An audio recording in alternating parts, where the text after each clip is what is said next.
Good day.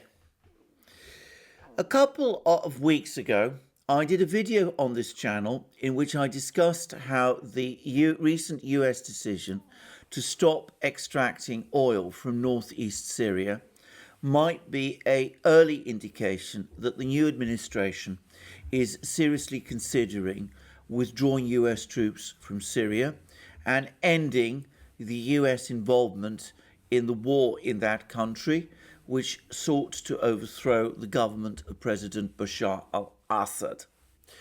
There has been a dribble of information since that video was made, in which seems to lend some support to this view. And in particular, we're now getting hints of discussions that took place in Brussels between President Biden of the United States and President Erdogan of Turkey, and also in Geneva between President Biden of the United States and President Putin of Russia, all of which, to my mind, strongly suggest that the United States is quietly laying the diplomatic groundwork for an eventual withdrawal. Now, the topic of these discussions with Erdogan and Putin was not a general settlement of the situation in Syria. It is the reopening of humanitarian corridors which are intended to, or supposedly intended to, provide relief aid to Syria's population. But the way in which these negotiations over these relief corridors are being conducted strongly suggests to me that the United States ultimately has a more ambitious agenda. Now, all of this is strongly supported, at least for me, by a lengthy article in Al Monitor, a British-based news site which focuses on the Middle East. And its title is Turkey Wild Card in US-Russia Conflict over Syria Aid. And the subtitle is The US administration might be open to a position shift on the Syria file to secure the flow of cross-border international aid to Syria, a prospect that may spoil Turkey's calculations in Syria and particularly in Idlib. Now, the article is, I think, somewhat confused and a little confusing, but I will read some extracts from it. And it starts as follows. Although humanitarian aid to Syria was hardly a top agenda item during President Biden's European tour, Washington has signaled that it might be ready for some sort of position shift over the matter, which remains a top priority for the Biden administration's Syria policy. As Washington's talks with Moscow have been focusing on keeping the international aid flowing and reopening border crossings, Turkey holds a key position in the negotiations. President Biden failed to secure a commitment from Russian President Vladimir Putin to renew cross-border humanitarian access to Syria during the Geneva meeting. Remarks indicate that both leaders might be ready for a change. And now we have a quote from a US official. Putin indicated that he was prepared to, quote, help on Afghanistan, on Iran. In return, we told him that we wanted to do relative to bringing some stability and economic security or physical security to the people of Syria and Libya. Now, that US official is the most important one of all. It is President Biden himself, and it's what he said following the meeting with Putin. So we learned that we told him that we wanted to do relative to bringing some stability and economic security on physical security to the people of Syria and Libya. And this was in return for Russian help on Afghanistan and Iran. talk about bringing stability and economic security and physical security to the people of Syria and Libya, suggests a move that goes beyond reopening corridors and starts to look towards some sort of peace agreement. And the issue of the humanitarian corridors, and there are several of them, and they all existed between 2014 and 2020, but the UN permission for them expired in 2020, and so there is now negotiations about reopening them. All of that seems to me to suggest that the United States is quietly entering into negotiations, both with Russia and Turkey, at the moment on the topic of reopening those corridors, but in fact with the eventual intention of achieving some kind of face-saving formula in order to pull out. Now, we learn from this Al Monitor article, and I'm not going to quote it further because, as I said, it's actually very confusing and not entirely clear, that the Russians have made clear that they're not happy about a humanitarian corridor to Idlib because they do not want to see aid via this corridor reaching the various jihadi groups there. And they said that if that corridor is going to be reopened, then there must be guarantees that aid will not reach those jihadi groups, and in fact that those jihadi groups must have what protection is granted to them by Turkey lifted, thereby enabling Syria and Russia to take action directly against them. And in relation to another humanitarian corridor, which is the one in northeast Syria, which passes through the Kurdish-controlled region, we learn that Russia, and this is, I'm quoting from Al Monitor, might be seeking a new formula that will push the Kurds in northeast Syria to Damascus.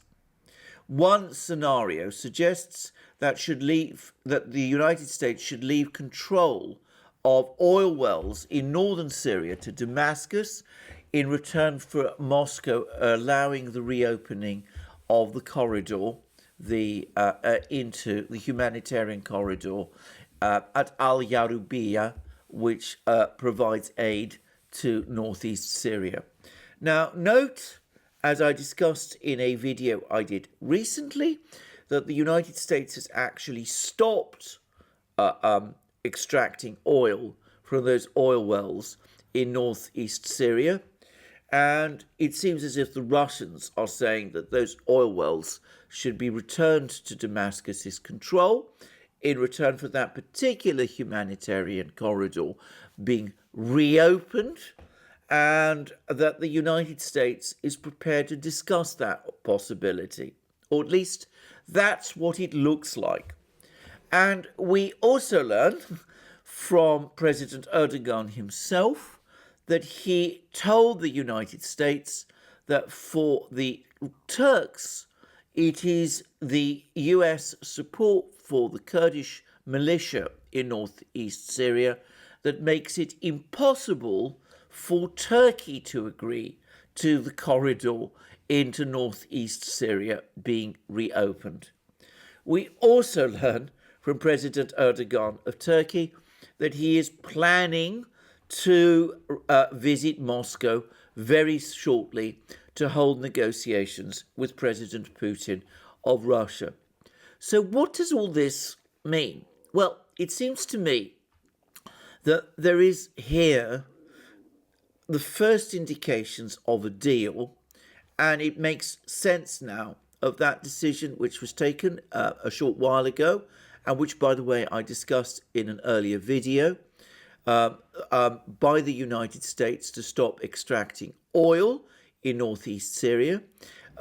What it seems is going to happen is that the United States is going to pull out its troops from northeast Syria, cede control of the oil wells in northeast Syria to Damascus, and in return, Turkey and Russia will agree to the reopening of the humanitarian corridor to northeast Syria.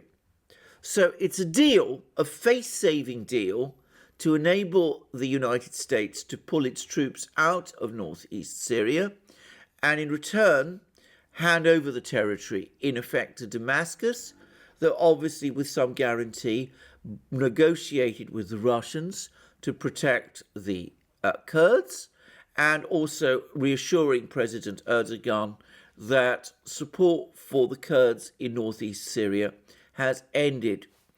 And at the same time, there is also, it seems, a perhaps rather more difficult and more complex negotiation underway, whereby the United States will get an agreement from the Russians to reopen a humanitarian corridor into Idlib province in return for an agreement by the United States and Turkey that the Syrian military can take action against the hardline jihadist groups affiliated with Al-Qaeda that are located there.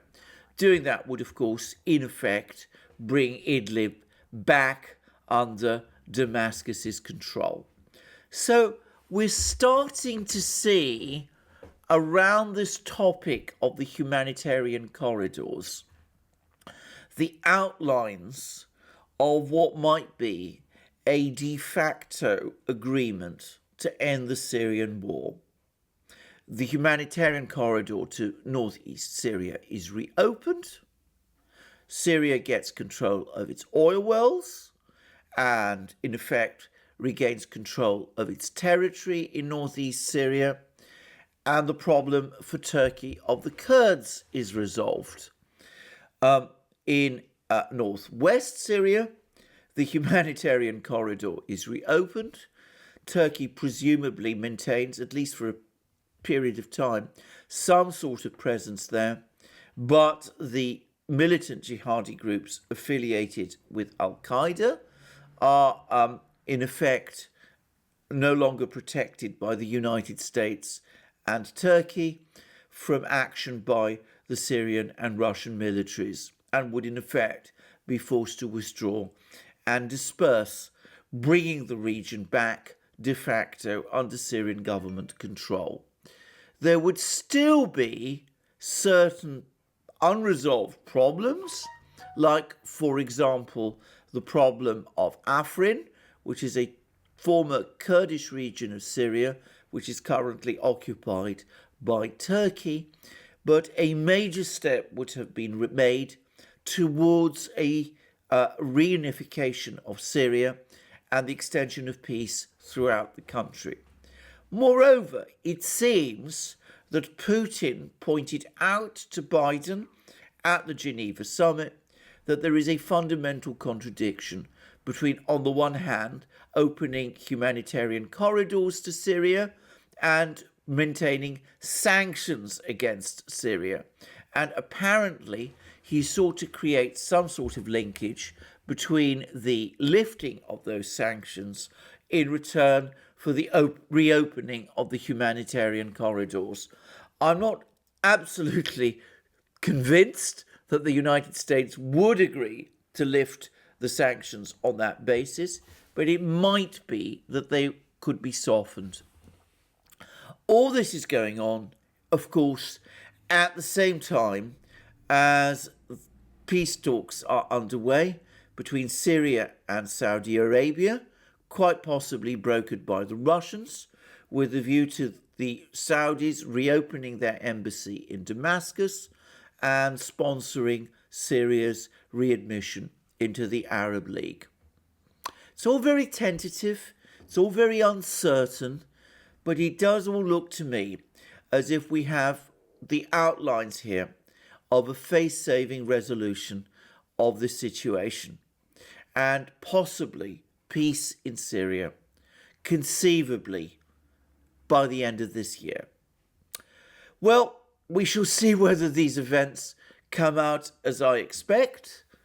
But anyway, some sort of diplomatic game is underway, and we can only hope. Thank you for joining me for this program. I look forward to you joining me in future programs, both on this channel and on our main channel, the Duran, where I do programs with my colleague and friend, Alex Christoforou.